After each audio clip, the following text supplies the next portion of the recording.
What's good, guys? Elm7 here, back again with another review. This time we're taking a look at another Mandalorian and Grogu set. The first one for kind of the summer set of waves here, the ATRT Attack. All right, 7 plus, 75,444, ATRT Attack, 297 pieces. And if you look at the side of the box, it is from the new movie that we obviously haven't seen yet at this point in time. So this scene makes no sense to us yet, but at some point it will. 3 minifigures, and we'll look at those soon. You got your new Mandalorian and Grogu box art going on. I like this blue color, actually. I think it looks nice. The kind of blue chromium going on. I like the snowy scene we have. And then here's a look at the back of your box. Obviously with your ATRT and your little cannon and your dudes fighting. And your features, but obviously we'll look at those when we get there. Here is the biggest complaint of the set. We're going to hit it off right out of the gun here. Obviously it is the price. In the US, this set's going to cost you $44.99, and in Canada, $59.99. Those are about the same, which is unfortunate, because despite that, the set, in my opinion, is nice. It's just disgustingly priced this time around. $45 for less than 300 pieces is crazy. But the last little ATRT we got was also this kind of egregious pricing. So apparently ATRTs are worth their weight in gold in Lego's eyes. So moving past that, because obviously wait for a sale on this one or use your points if you have it, if you've been saving up. But this one at full price is a little hard to stomach. Moving past that, though, you get 2 instruction booklets, and the first booklet is the ATRT, and the second booklet is the cannon. So if you want, you can build this set with a friend, which is always a nice little touch. Obviously, if it's your set, you might not want that, so do what you will.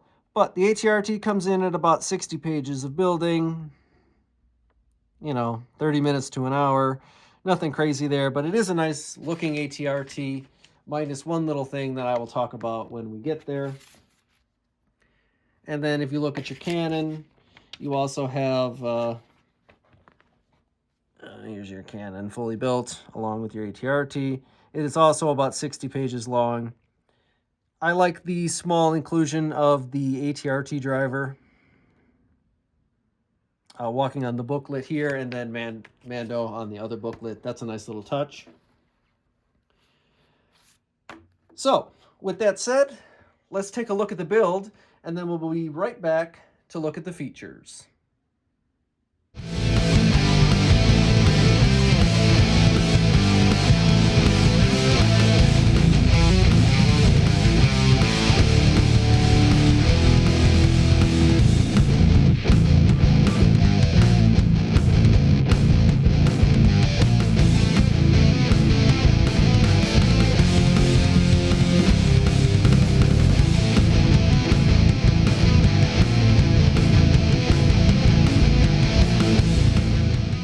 All right, and we're back. So we built the set. I thought building the ATRT was pretty cool. It is quite different than the other ATRT, and the cannon was kind of what you'd expect the cannon to be. Nothing too crazy there. Just getting my other ATRT so we can look at the two of them together in a little bit. But this set, you get 3 minifigures. You get the newly designed Grogu. This is the same one you get in the Ultimate Collector's N1 fighter. So nothing crazy here. But if you don't get that big set, you do get it in this one. So you're not missing anything. You get both variants if you buy the regular sets in this wave here. So nothing too crazy about Grogu. Just a new updated body print here, little torso. Like I said, In another review, I liked the collar. The printing is pretty minimal, but he's very small. You also get the new Remnant ATRT driver, which in my opinion is probably the best figure in the set. Good printing, you know, no waist cape, which is going to cause people to groan, as obviously they do. I don't think it's a huge deal. I think it's a good figure otherwise. The all white is nice.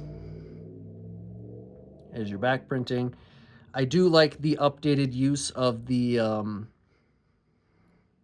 combat driver tank / shore trooper helmet here.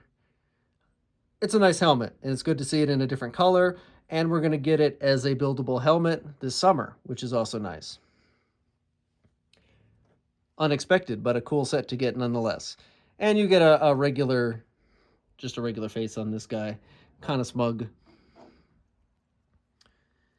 And the obviously what you'd think would be the highlight of the set. You do get Mando in this one. You get Mando in every set this wave, which is I mean, good if you can only get certain sets, but they're all the same Mando, unfortunately. So if you don't want multiples, you're going to have 3 of them if you have all the sets. We did take a look, and he is slightly different in this set compared to the N1 Starfighter. So if you did want a exclusive one, you're going to have to get it out of the Ultimate Collector set. But nonetheless, still good printing, nice colors and all that. This time around, he has his jetpack instead of cape. So obviously there's going to be, just looking at the box, this is probably around the, is this with the AT?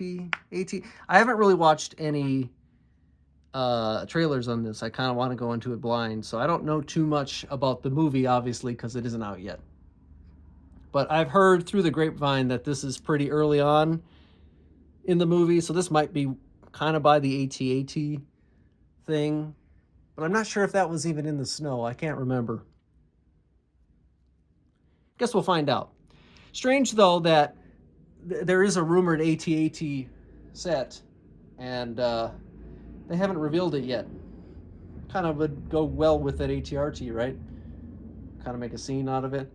The set just feels kind of strange, and like, yes, it's part of the movie, but it's also like kind of the oddball one, because it's definitely based off a scene, and we haven't seen the scene, so we don't really know what's going on with it. Either way, you get Mando, you get an ATRT driver, and you get Grogu. A good selection of guys, in my opinion.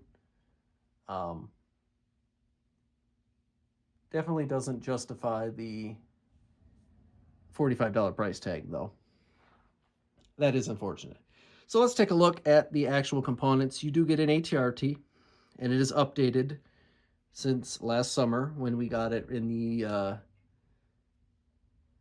212 battle. No, 327th battle pack. My bad.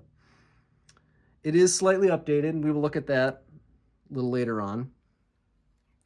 My only complaint in this whole ATRT build, because I actually think it looks pretty good this time around. Sometimes ATRTs are really ugly, but I think this one actually turned out really well, especially color-wise, and you even have some chromium here. It's just these big stud shooters. They gotta put them in there for some reason, and they're big and ugly. I mean, a pretty easy modification if you're into that kind of thing. But, ugly. Anyway, good foot design this time around. It's very sleek, very stable. We like that in, our walkers, so they're not falling over all the time. The legs are about what you expect them to be. They do move, obviously. So you can position them however you want. Nothing too crazy on the back. It does have a clip, so you can put the Mando's blaster or the ATRT driver's blaster, whoever you want. Always like that little storage area. That's always good. I do like these little pistons they got going on this one. I think it's a nice touch. Your little relays there at the back, pretty standard. Couple stickers. You You don't necessarily need them. I don't think they'd make a huge difference if you didn't put them on there. You definitely don't need the Imperial logo if you don't want. This one you don't see too much, so you could probably ignore it. This would be the only one I'd argue you might want to put on there, just in my opinion. I really like how the head of the walker looks here. It's pretty. There's this newer rounded piece here, and I think it looks cool. It's four long and then a curve over. It does a good job filling in the space, but also allowing some of the wedge pieces to make the details right. Little stuff. Now that I'm older, I appreciate little silly things like that. So obviously, you can put your characters on your walker. They even have a little stud up here for Grogu. And this is what you see on the box, obviously. But they do fit pretty nicely on there. No complaints there. Obviously, most Playscale ATRTs are a little bigger than they should be. But like I said, I think this one is one of the better ones. Minus the front guns here. And then you also get a little cannon, which, as far as cannons goes, I think is a pretty cool build. It's fairly sleek and, looks intimidating. Put a couple of them on a mountainous ridge or something, and it would look pretty intimidating. You could use these for Hoth builds and whatnot, obviously, because they're white. And about the right scale and shape and stuff. I know they're not accurate because these are Imperial made emplacements, but whatever. To start off the bat, you do have some stickers on it. They're the big ones. You don't need them. If you don't want them, I don't think it would make a huge difference. So you see our main feature is the cannon does spin 360. So plenty of play feature there. If you would like to, this is on a little clip and goes up and down. And also has stud shooters, of course. We're not going to shoot them, but if you want to, you can. I think it looks okay here on the cannon. The cannon looks pretty big, to be honest. Probably bigger than it needs to be. But the stud shooters on the walker just look kind of ugly. On the top of the cannon here, moving past that, you got plenty of room to put a minifigure or two if you want to squeeze them in there. But otherwise, a singular minifigure fits nicely. You can make him stand, you can make him sit, whatever. If he's standing, he's an easier target to hit, so he might sit up here. And then, as you can see, there is one more feature. Do they even show it on the box? They do show it on the box. I was going to be surprised if they didn't. You have these little hinges right here. They aren't anything crazy. You'd think that maybe they connect to a different set. Moving on, I don't believe so. I think they're for you to do this feature where you can open up the cannon and you can see the internal mechanisms, and you can put blasters here if you want. And, you have, I'm assuming whatever they're doing in this scene, this little piece here that they want for some reason. Maybe it's Imperial data or something. I assume that's the whole reason of this scene, to try and get the data to beat or do whatever they're doing in the movie. To start it off at the very least. So, last thing I wanted to do then, like I said, I did want to compare it to the last ATRT we got last summer. So they're very similar walkers altogether. They're about the same height. Some slight changes, the bodies are a little different. The Clone Wars one has a bigger antenna relay, and the guns are even different. I might even prefer the Clone Wars gun, even though it's also egregious looking. Like I said, I do like the improved foot design here. I think this one isn't bad, but it is getting to kind of comedic levels of large.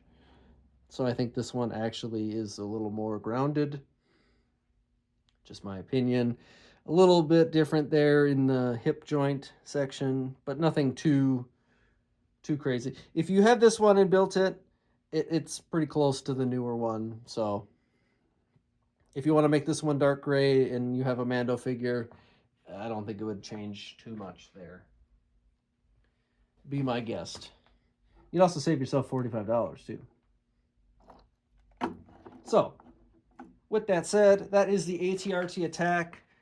A decent set, unfortunately marred by a awful price. I guess they're just going off a Mandalorian hype again on this one. I don't think it's gonna do that great considering, but